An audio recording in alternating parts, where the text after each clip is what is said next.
Assalamualaikum warahmatullahi wabarakatuh. Kami dari kelompok 3 akan menjelaskan tentang APRA. Angkatan Perang Ratu Adil A. Identitas APRA. Nama pendiri Raymond Westerling. Julukan si Turki, bahasa Belanda de Turki. Lahir 31 Agustus 1919, Istanbul, Kesultanan Utsmaniyah. Meninggal 26 November 1987. Umur 68. Belanda, Purmerend, Belanda. Pengabdian Belanda. Dinas cabang KNIL. Lama dinas 1941 sampai 1950.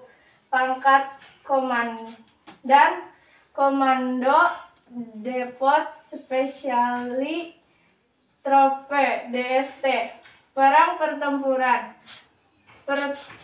Pembantaian Westerling. Peristiwa kudeta APRA.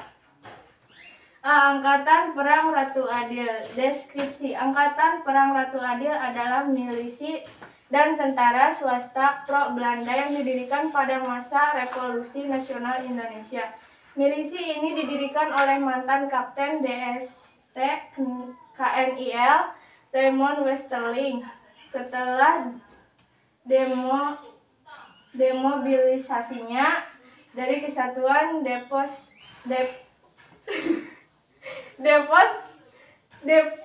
Spesial Tropen pada tanggal 9 Januari 1949. Pendiri Raymond Westerling didirikan 15 Januari 1949. Latar belakang pemberontakan APRA. Terdapat beberapa faktor yang melatar belakangi terjadinya pemberontakan Ratu Adil di Indonesia. Faktor-faktor tersebut antara lain adalah 1. APRA yang terdiri dari TNI dan KNIL. 2. Hasil konferensi meja bundar. 3. Kepentingan kolonialisme Belanda. 3. Ultimatum Raymond Westerling. C. Terbentuknya APRA. 1. Angkatan Perang Republik Indonesia Serikat. Terbentuknya APRA berawal dari APRIS, yaitu Angkatan Perang Republik Indonesia Serikat. APRIS sendiri memiliki anggota yang terdiri atas gabungan tentara KNIL, Belanda, dan TNI. Sebenarnya, keadaan tersebut cukup membuat mereka kesulitan, sebab di antara KNIL dan TNI pernah berseteru ketika peperangan mewujudkan kemerdekaan negara Indonesia. Oleh karena itu, lahirlah kaum reaksioner dalam jumlah yang cukup banyak. Mereka adalah elemen-elemen APRIS yang cenderung mendukung federalisme bangsa Indonesia atau kurang suka dengan TNI dan NKRI. Mereka secara sukarela bergabung dengan Angkatan Perang Ratu Adil yang kemudian juga turut serta dalam pemberontakan APRA untuk mewujudkan Indonesia federal dalam RIS. 2. Hasil konferensi meja bundar. Hasil dari konferensi meja bundar atau yang dikenal dengan nama KMB menjadi salah satu titik awal terjadinya pemberontakan APRA.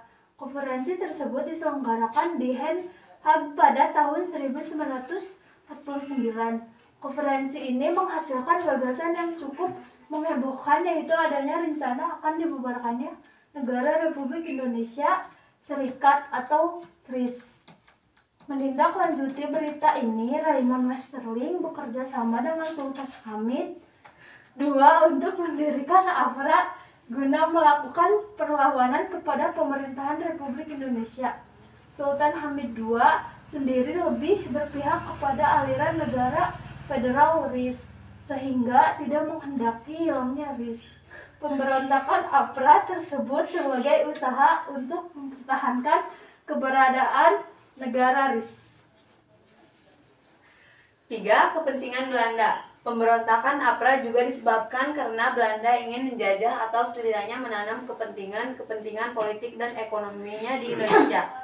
Pihak Belanda berniat untuk mengekspor mengeksploitasi sumber daya di Indonesia untuk mempertahankan keadaan ekonominya. Pihak Belanda tahu bahwa akan sangat sulit mengintervensi secara ekonomi jika Indonesia sudah bersatu menjadi NKRI. Terlebih lagi, pemimpin Indonesia semuanya sudah antipati terhadap kekuasaan Belanda. Oleh karena itu, Belanda perlu menimbulkan kerusuhan di NKRI dan memperlahankan RIS. Tindakan APRA merupakan sikap mendukung bangsa Belanda dalam melancarkan aksi penjajahan mereka. 4. Ultimatum Westerling.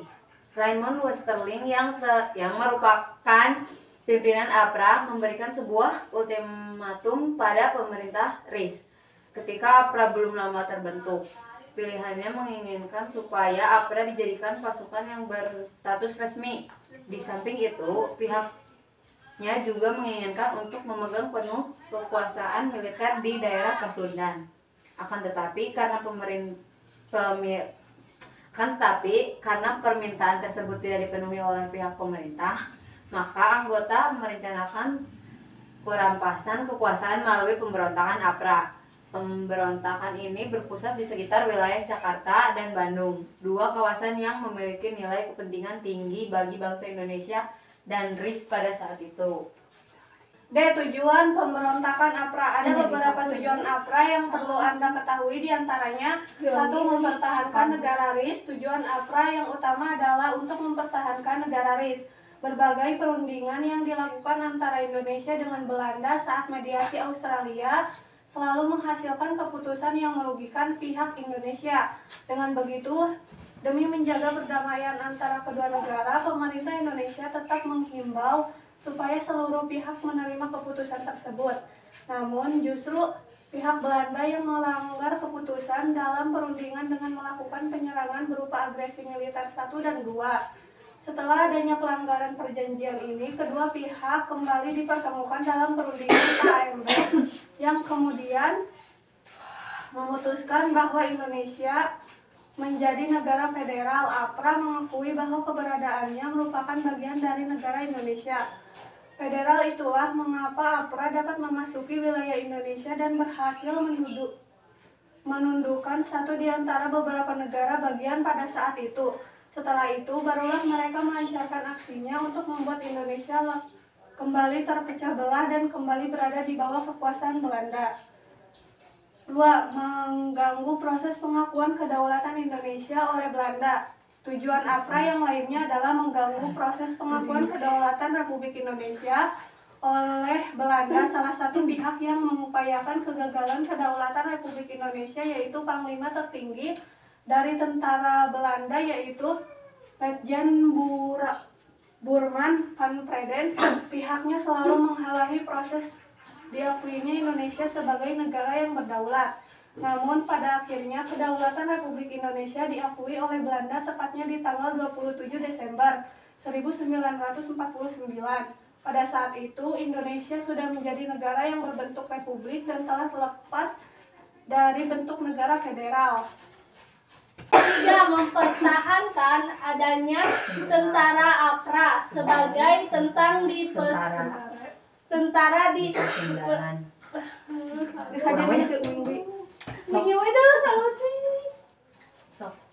Tiga, mempertahankan adanya tentara APRA sebagai tentara di Pasundan. Tujuan APRA yang berikutnya adalah mempertahankan adanya tentara APRA sebagai tentara di Pasuruan. Sebenarnya ketika Indonesia merdeka, gerilyawan dan tentara tidak menyatu dalam komando yang sama. Tidak sedikit dari tokoh daerah yang berperan sebagai pemimpin yang disegani walaupun tidak memiliki bekal kemiliteran. Perjuangan yang mereka lakukan untuk mempertahankan kemerdekaan Indonesia sangatlah besar. Ada banyak pula pahlawan yang gugur dalam medan peperangan tanpa dikenal oleh masyarakat. Bertepatan dengan sidang PPKI yang terakhir, yaitu di tanggal 22 Agustus 1945, Indonesia memiliki rencana untuk membentuk sebuah pasukan tentara. Orang-orang yang tergabung dalam APRA merupakan mereka yang tidak memenuhi kriteria untuk menjadi APRIS. Itulah mengapa pasukan APRA berusaha supaya Indonesia tetap terbentuk negara federal. sehingga keberadaan mereka tetap dapat dipertahankan sebagai angkatan perang. Salah satu yang dilakukan APRA yaitu melakukan penyerangan kepada divisi Siliwangi pada Januari 1950, di mana tujuan utama yang ingin dicapai yaitu agar APRA menjadi tentara di Pasundan.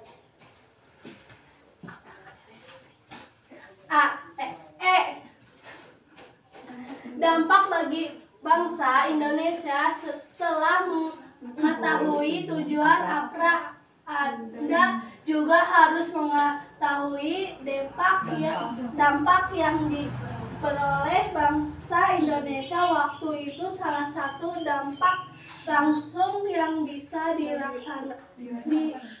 dilaksanakan oleh bangsa Indonesia adalah gugurian. Banyak tentara Indonesia Pemberontakan ini juga membuat kondisi keuangan negara menjadi sedikit berantakan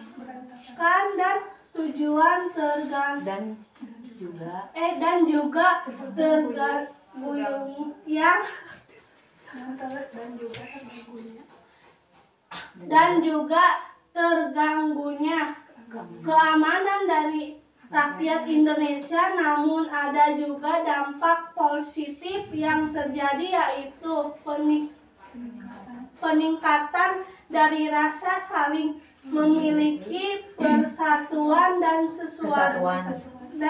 kesatuan dari seluruh masyarakat Indonesia kala itu. Sekian dari kelompok kami. Kurang lebihnya mohon maaf. Wassalamualaikum warahmatullahi Assalamualaikum warahmatullahi wabarakatuh.